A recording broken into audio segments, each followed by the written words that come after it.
നിങ്ങളുടെ favourite shows ഇനി ഒരിക്കലും മിസ്സാവില്ല. ഇപ്പോൾ C5-ലൂടെ കാണും നിങ്ങളുടെ ഫേവറേറ്റ് ഷോസ് തികച്ചും സൗജന്യമായി.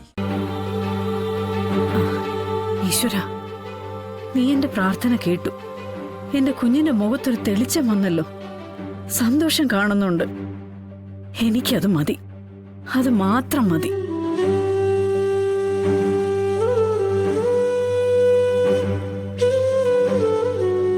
ഫോൺ സത്യയെ വിളിക്കാൻ മാത്രം ഓൺ ചെയ്യാം, ഇല്ലെങ്കിൽ ചിലപ്പോ കുഴപ്പമാവും.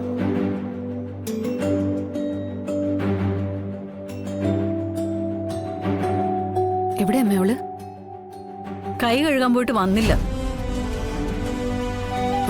ഇതിപ്പം അവൾക്ക് നല്ല മാറ്റം ഉണ്ടല്ലേ?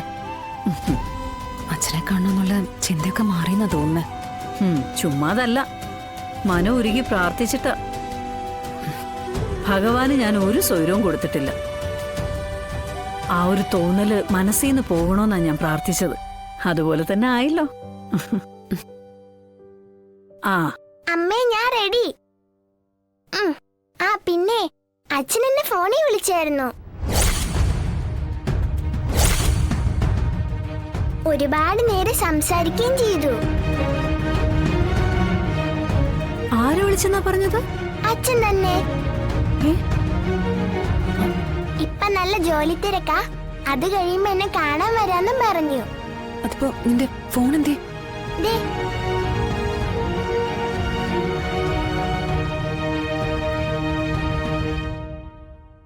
നമ്പർ ഇല്ല, തിരിച്ചു വിളിക്കാനും പറ്റില്ല. അത് അച്ഛൻ പേര് പറഞ്ഞായിരുന്നോ? അത് അമ്മയ്ക്ക് അറിയാവുന്നതല്ലേ, എന്നോട് പറയാത്തല്ലേ.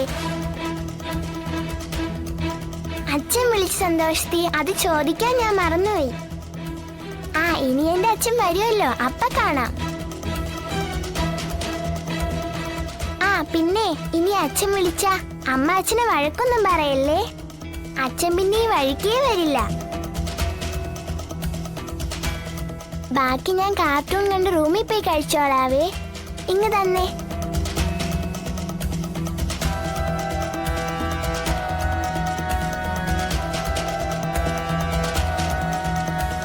ഈശ്വര, വീണ്ടും സമാധാനം പോയല്ലോ.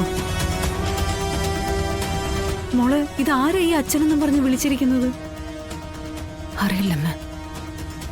ചിലപ്പോ അവള് നമ്മളെ സമാധാനിപ്പിക്കാൻ വേണ്ടി പറഞ്ഞതായിരിക്കും. ഇനി അഥവാ അങ്ങനെ വിളിച്ചിട്ടുണ്ടെങ്കിൽ തന്നെ അതാരാന്ന് അറിയണ്ടേ? ഇല്ലെങ്കിൽ വലിയ കുഴപ്പമാവോടി. ഇനി നിന്നെ നേരത്തെ വിളിച്ച് ശല്യം ചെയ്ത ആള് തന്നെ ആയിരിക്കോ? എന്തായാലും ഇനി വിളിക്കോ നോക്കട്ടെ, എന്നിട്ട് തീരുമാനിക്കാം എന്ത് ചെയ്യണമെന്ന്.